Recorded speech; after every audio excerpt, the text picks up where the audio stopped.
Stephen, from the Evening Standard in London, this is the leader. Evening Standard, it's your Evening Standard.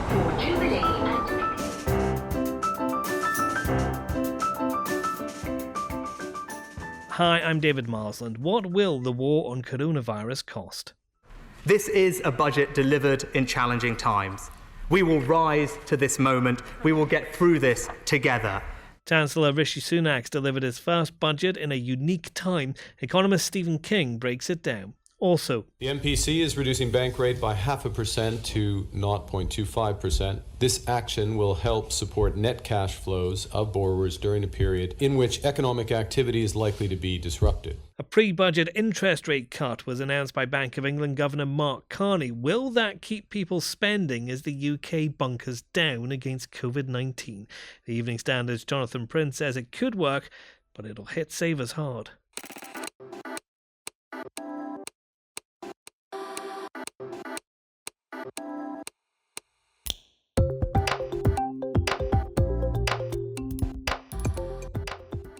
Taken from the Evening Standard's editorial column, this is the leader. For the whole thing, pick up the newspaper or head to standard.co.uk/comment. In a moment, a new Chancellor, an unprecedented crisis. How is Rishi Sunak handling coronavirus?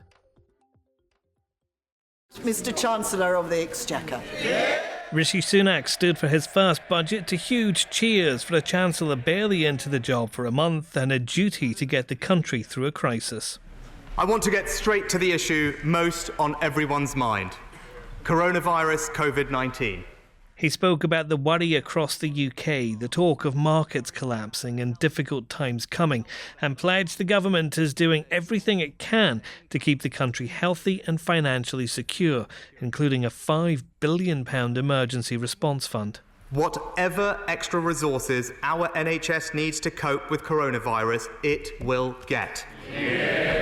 So whether it's research for a vaccine, recruiting thousands of returning staff, or supporting our brilliant doctors and nurses, whether it's millions of pounds or billions of pounds, whatever it needs, whatever it costs, we stand behind our NHS.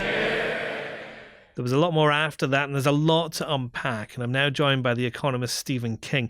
Stephen, we spoke on the podcast earlier this week about how Rishi Sunak was going to have to think like a wartime chancellor. At the very beginning of his speech, as he was talking, I felt like through the tone of what he was saying, maybe he'd read your column, Stephen. Well, I'd like to think he might have read my column. Certainly he was on a kind of war footing, promising all sorts of help for households, for businesses and so on, all of which I think is entirely the right message. It's pretty clear that coronavirus has been already enormously damaging economically in other parts of the world, most obviously China and more recently Italy. But if Italy is any guide at all to what might be coming our way in the UK, then it's absolutely crucial that there is some kind of support, in particular for businesses which might otherwise go under. So we've had a combination today of help from the Bank of England with a rate cut and certainly some incentives for banks to lend more freely than would otherwise be the case, alongside all these various loan guarantees and rent reductions that Rishi Sunak has now provided. His big set piece seemed to be that moment when he declared that the government will support the NHS with everything it needs, whether it's millions or billions. Is that quite risky for a Chancellor to make a commitment like that? Well, it's certainly an unusual commitment. I think in peacetime, if I can put it that way, you wouldn't expect that sort of thing to be promised at all. But it's reminiscent actually of something that Mario Draghi, the former president of the European Central Bank, once said in the sort of height of the Eurozone crisis, where he said, we're going to do whatever it takes.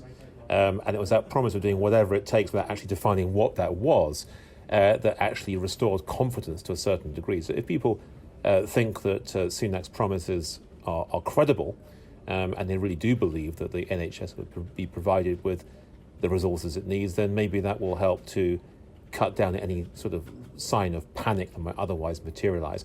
Of course, spending money is one thing. Actually having the physical resources in place is another thing altogether. So there are obviously some significant logistical challenges in these circumstances. And there was quite a lot of spending in this budget, wasn't there? a lot of spending, and of course the budget in one sense divides into two. There's the whole issue of security in the short term and then prosperity in the long term, and there's an awful lot of infrastructure spending in particular that has been promised, that I think would have been promised regardless of where we are with coronavirus. And this, I think, marks really quite a dramatic shift in the philosophy of a conservative government. Previous governments have often been mistrustful of public sector funded infrastructure projects. This one's had almost like a complete reversal in that view, effectively saying that if you spend money on public infrastructure projects, it not only is good in its own right, it also boosts the underlying long-term rate of growth, which is the kind of argument you might expect Labour to make more than perhaps the Conservatives in other circumstances. He's obviously only been in the job for barely a month. He didn't have a lot of time to get this set up. How do you think he did? Well, I think his performance in the Commons was articulate, encouraging, confident. I mean, all those things were good. I think the lingering doubt, perhaps, is what precisely is the budgetary framework that he is working within. He's already admitted that the numbers that he has for this year are based on forecasts from the Office for Budget Responsibility, which themselves are already out of date, given what we know about the coronavirus. So that itself is a note of caution.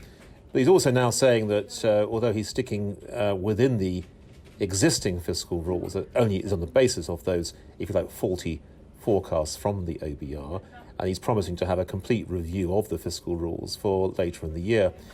Now, there's nothing wrong, of course, with having a review of the fiscal rules. It does make you think that perhaps the rules will be bent to accommodate the budget rather than the budget being constrained to reflect the rules. So it's, again, a sort of slightly topsy-turvy way of looking at how things should be done.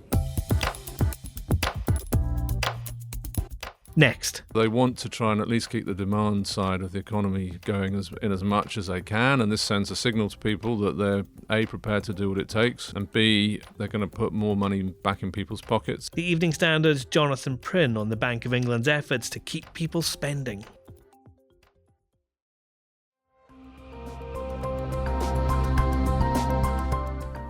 At a press conference this morning, outgoing Bank of England Governor Mark Carney described what he saw as the front lines against coronavirus. He spoke about the work of the NHS and the government's help for UK citizens abroad, and he said the bank itself had to play its part. The Bank of England's role is to help UK businesses and households manage through an economic shock that could prove large and sharp, but should be temporary. He announced a package of measures to help businesses and households, including an interest rate cut. Our editorial column says it's a smart move.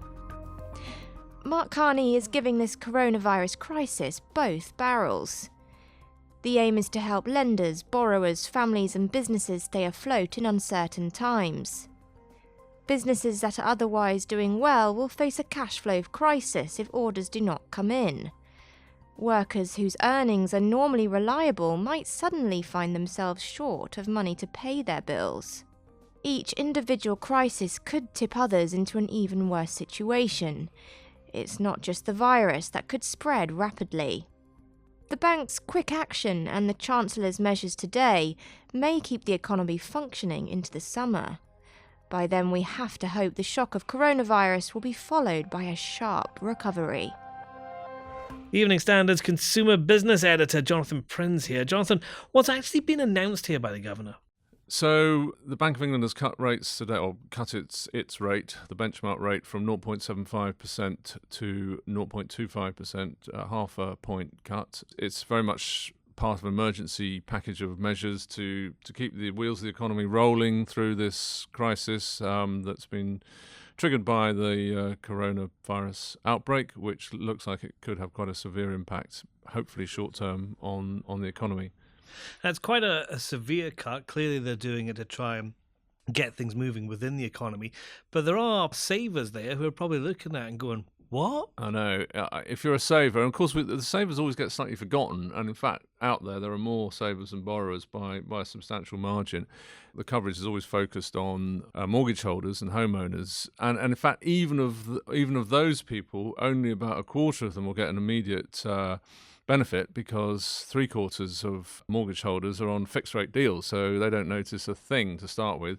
But if you've got a tracker or a variable rate, then your next bill will be reasonably significantly reduced. On a typical £300,000 London mortgage, that's about £75 a month that you're better off.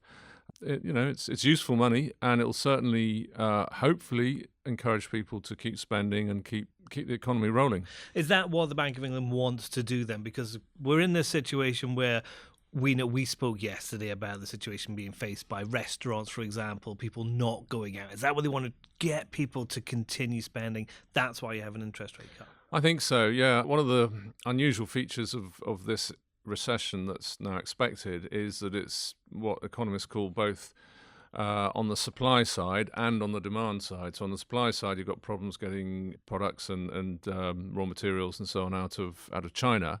On the demand side, you've got this dramatic slowdown in spending that we're already starting to see in the West End and in London more generally. And that's a very unusual combination. So they want to try and at least keep the demand side of the economy going as much as they can. And this sends a signal to people that they're, A, prepared to do what it takes, and B, they're going to put more money back in people's pockets so that hopefully they will go on spending and you won't see thousands of small businesses going to the wall and unemployment starting to rise, which is the fear. And that's The Leader. Please subscribe through your podcast provider, and we'd love it if you give us a rating too. We're back tomorrow at 4 p.m.